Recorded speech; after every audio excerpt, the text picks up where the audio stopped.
Happy Wednesday, Blacknell. I'm especially glad to greet you in this first week of Advent. You know, Christians have a particular way of marking time, and I have felt the gift of that marking time this week as we have turned the page, as it were, to begin what for Christians is our new calendar year, when we look forward to Christ coming again. When we celebrate his having come for the first time, we are framing our lives during Advent in a way that I think is more biblical, more Christian. We are framing our lives according to the life, the death, the resurrection, and ascension of Jesus Christ. And the hope that brings as we think of all of the challenges that the world has known, our current challenges, then nevertheless, we understand that we live all of life before the face of a gracious God who has come seeking to save us.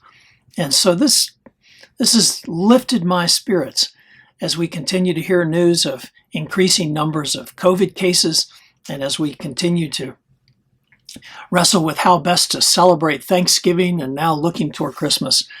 My own heart is lifted as I am reminded to frame my life in this way through the coming and the coming again of Jesus Christ. So happy Advent to you.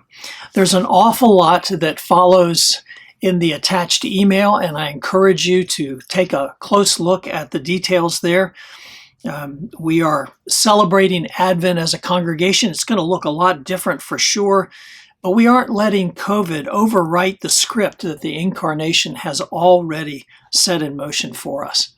So you're going to find below an announcement about this coming Sunday and lessons and carols. Yes, lessons and carols. It's going to look different, but nevertheless, we are going to welcome the season as we always have. There's an announcement there about carols and cocoa and worship on the longest night. And we will be gathering in a series of small groups in the parking area near the church on Christmas Eve. So more details of that will be coming. You'll also want to sign up to receive the daily devotional that Dave Stuntz has crafted. He's done a marvelous thing. He has opened up each of the Advent and Christmas carols that are familiar and much loved. And he has deepened our own imaginative engagement with the season by helping us unpack the meaning behind the words that we sing so easily. So you can sign up for those and they'll show up in your email every day during Advent. And I'm really thankful for this gift that David has given to us out of the strength of his own combination of musical and theological gifts. And please plan to join us this Sunday in a congregational gathering where we want to introduce to you the most recent class of new members. That's this coming Sunday.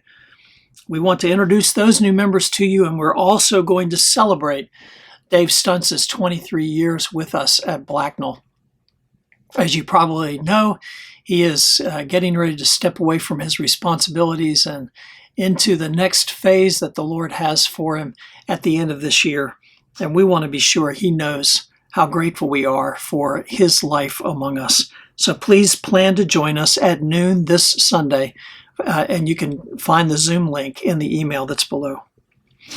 I also hope that you saw the recent letter that I sent to you with news about our life together. And one of the most exciting pieces of that news was how we were, through your generosity, able to be involved in some very hands-on ways through our ministry partners with generous gifts from our Future Vision Fund.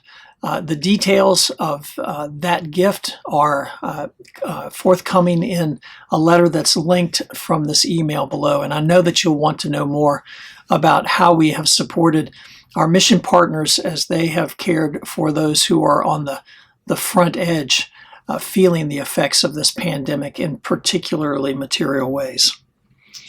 Also, there's another opportunity for you to be involved, as many of you have been each year, with our Angel Tree Project. We only have 18 slots left. All the others have been taken. And this is a great way to care for especially the children in our community as we come up on Christmas. Some pastoral concerns to share with you. We invite you to be praying for Taylor Brennan, who has surgery next week.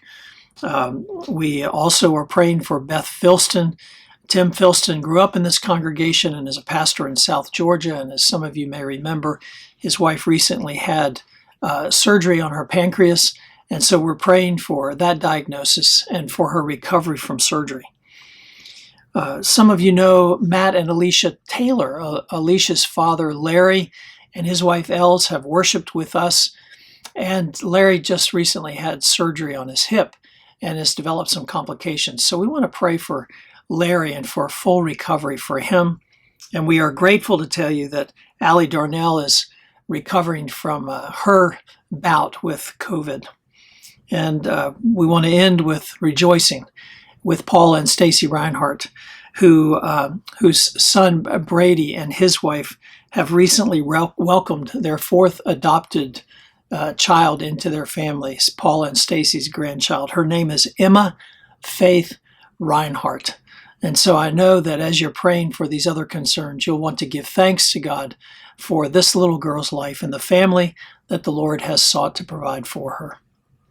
That's it from me. Again, happy Advent to you, and may God bless you.